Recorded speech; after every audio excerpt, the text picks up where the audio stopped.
Hello friends, आज मैं आपको ह्यूमन एनाटॉमी एंड फिजियोलॉजी का चैप्टर नंबर 1 ह्यूमन सेल के बारे में बताऊंगा। तो आप देख सकते हैं यहाँ पे स्क्रीन पे एनिमल सेल की यहाँ पर स्ट्रक्चर दिया हुआ है और स्ट्रक्चर में बताया हुआ है nucleus, ribosome, lysosome, endoplasmic reticulum, cell membrane, mitochondrion, Golgi apparatus, cytoplasm, nucleus, nuclear envelope. तो हम आज आपको एनिमल सेल के कंपोनेंट्स कितनी है, उसके स्ट्रक्चर, फीचर्स और उसकी इंफॉर्मेशन आज आपको बताएंगे। तो यहाँ पर पहला आता है cell. What is a cell?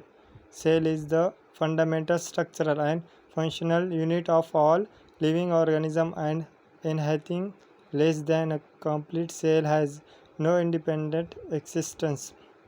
In 1665, Robert Hooke observed a thin section of cork under a compound microscope, noticed a honeycomb-like compartment. He coined the term cell. जैसे सेल का जो है 1665 में रॉबर्ट हुक ने एक माइक्रोस्कोप में देखा था और इसी को नोटिस करके हनी कोम्ब लाइक कंपार्टमेंट उन्होंने कहा था, और इस बाद में इसे ही आगे चलकर सेल कहा जाए। तो सेल में कंपोनेंट्स की तरफ eukaryotic cell, plant and animal consist of following cell organelles. उसमें आते हैं cell membrane, cell wall, endoplasmic reticulum, Golgi bodies, nucleus, lysosomes, vacuoles, mitochondria, plastids, ribosomes, cilia and flagella. तो समय पहले सेल मेम्ब्रेन। सेल मेम्ब्रेन क्या है? Cell membrane it is the outermost in the animal cell including human cell and inner to the cell wall in plant cell. A thin, transparent, elastic and semi-permeable membrane. It helps in exchange of material between cytoplasm and extracellular fluid. Second, cell wall. Cell wall, it is the outermost layer present in the plant cell, bacteria and in algae. It gives shape to the cell, protects the cell from mechanical damage and infection, helps to cell interaction and provides the barrier to unstable micromolecules. तो cell wall क्या होता है? Outer most layer रहता है, फिर कहाँ present रहता है? प्लांट सेल में, बैक्टीरिया में एंड अलगा में। और इसका shape to the letter products में सेल का मैकेनिकल डैमेज और इन्फेक्शन हेल्प करता है, cell to cell interaction and provide करता है बैरियर करता है अनडिस्टेबल माइक्रोमोलिक्यूल्स को। तो यहाँ पर तीसरा है एंडोप्लाज्मिक रेटिकुलम। एंडोप्लाज्मिक रेटिकुलम को ER भी कहा जाता है, शॉर्ट फॉर्म ER है, और वो is a network of tiny tubular structures scattered in the cytoplasm. In the ER bearing ribosomes on their surface is scaled raw endoplasmic reticulum, PER short form. तो endoplasmic reticulum is जो रहता है cell में, वो network रहता है, कैसा रहता है? टीनी ट्यूबुलर स्ट्रक्चर रहता है, स्कैटर्ड इन द साइटोप्लाज्म रहता है। तो bearing ribosomes on the surface is called, उसको कहते हैं राव एंडोप्लाज्मिक रेटिकुलम। तो यहाँ पर उसको ER भी लिखा जाता है। आगे, in the absence of ribosomes they appear smooth and are called smooth endoplasmic reticulum। तो इसका शॉर्ट फॉर्म है SER, smooth endoplasmic reticulum. PER, तो आपको याद रखना है ER दिया हुआ है, राउट एंडोप्लाज्मिक रेटिकुलम शॉर्ट फॉर्म दिया हुआ है, तो आप कंफ्यूज न मत होइए। RER बोले तो route endoplasmic reticulum is actively involved in the protein synthesis and secretion. Thus, SER is the major site of lipid synthesis and lipid-like steroidal hormones.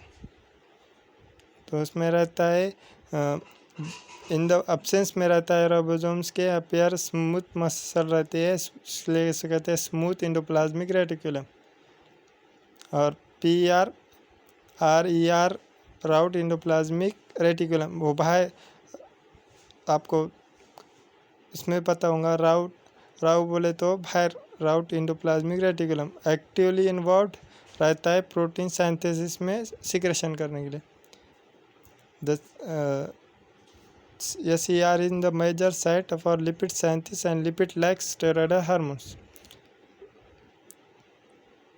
तो स्मूथ एंडोप्लाज्मिक रेटिकुलम इस टू मेजर साइट में रहता है lipid synthesis में lipid like steroidal hormones. तो उसमें hormones present रहते हैं, स्टेरॉयडल हार्मोन्स. नेक्स्ट है Golgi bodies. They consist of many flat disc shaped sacs और cistern of 0.51 micron diameter stacked parallel to each other. It involves in cell secretion, the formation of hormones, biosynthesis of glycolipids and glycoproteins. Golgi bodies क्या रहता है, कैसे मिला हुआ रहता है, बना रहता है फ्लैट डिस्क शेप रहता है सैक्स में. उसमें सिस्टर ने 0.51 माइक्रोन डायमीटर रहता है. स्टैकेड पैरेलल रहता है. इट इन्वॉल्व सेक्रेशन करता है, फॉर्मेशन करता है हार्मोन्स का, biosynthesis of glycolipids and glycoproteins. और अगला नेक्स्ट है nucleus. The nucleus is also called as direction of the cell. Is the most important part of the cell which direct and control all the cellular functions.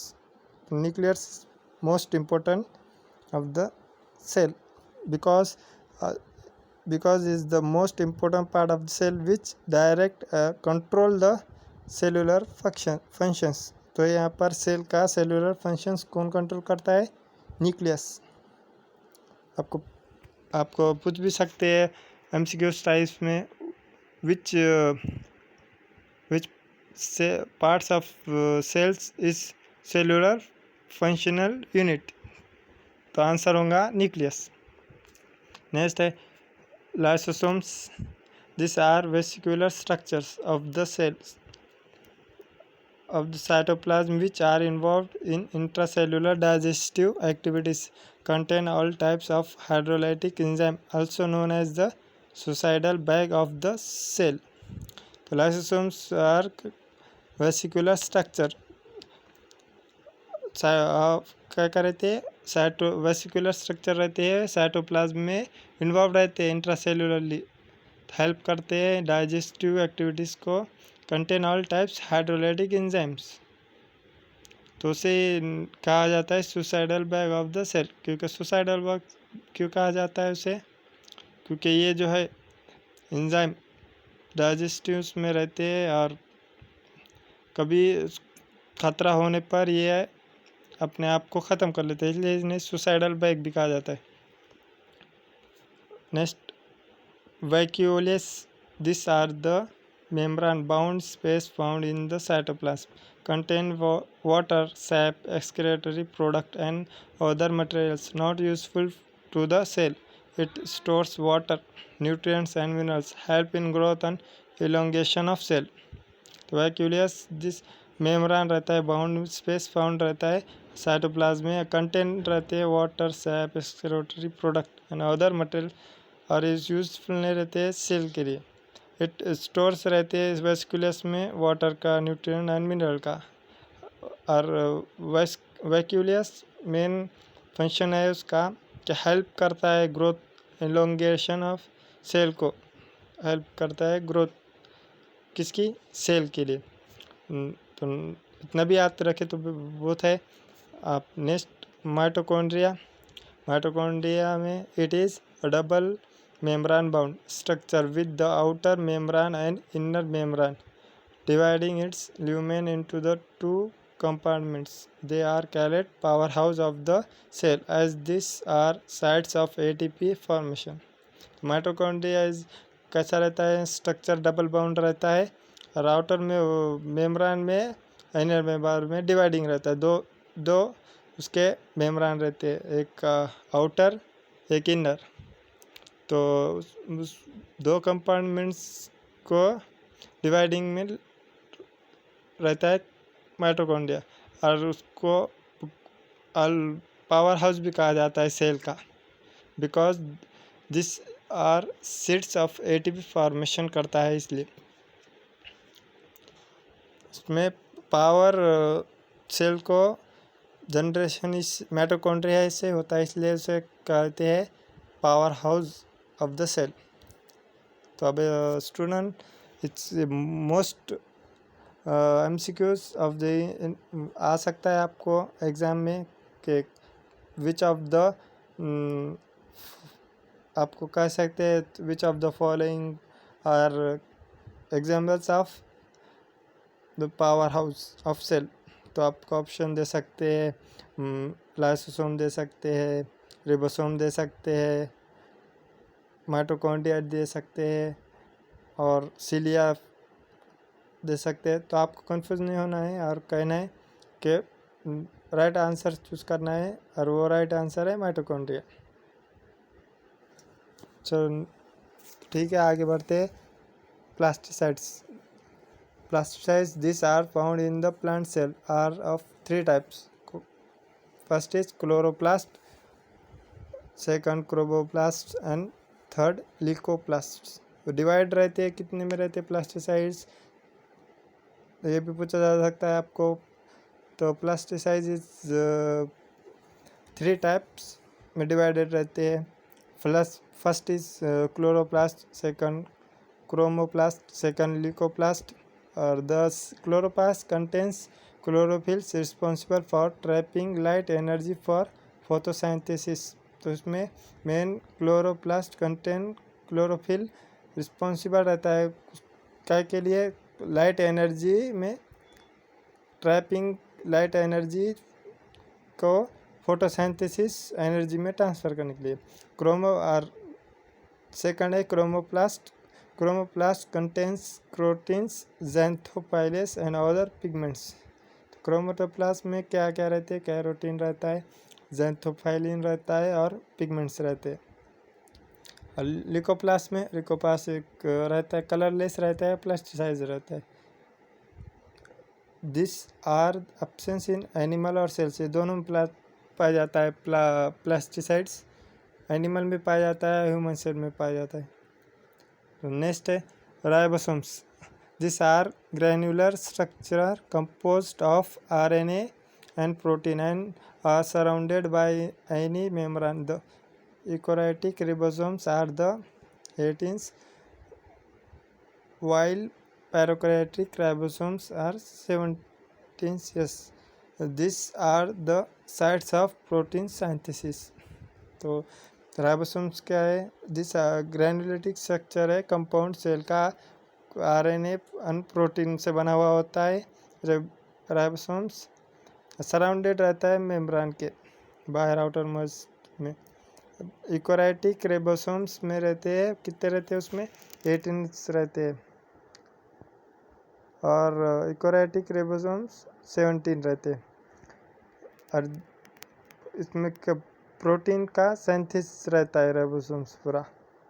Next है last है cilia and flagella are microscopic hair or thread-like motile structure present extracellularly but organic intracellularly and help in locomotion, feeding, circulation. तो cilia and फ्लैगिला microscopic में कैसे दिखता है, third like motor structure present ऐसा दिखता है, एक्स्ट्रासेलुलरली रहता है पर बट ऑर्गेनेट इंट्रासेलुलर भी दिखता है और हेल्प करता है लोकोमोशन, फीडिंग और सर्कुलेशन ऑफ सेल। तो यहाँ पर ये हो गया, देखो फ्रेंड्स, ह्यूमन सेल के बारे में यहाँ पर मैंने आपको बताया है इतने पार्ट। तो आप इसे पॉज करके लिख के भी ले सकते हैं, या नोट्स के ज़रिए भी आप इसे रख सकते हैं, याद कर सकते हैं, पेपर में आपके बहुत काम आएगा। और यहाँ पर मुझे दीजिए इजाज़त। आपके लिए ऐसे ही लेक्चर आएंगे और ऐसे ही हम आपको नोट्स प्रोवाइड करेंगे। तो आपसे गुजारिश है कि आप हमारे नोट्स कार्ड चैनल को सब्सक्राइब कर दें और लाइक भी कर दीजिए, क्योंकि इसमें बहुत मेहनत लगती है फ्रेंड्स एक वीडियो बनाने के लिए। और आप सभी के प्यार के लिए शुक्रिया।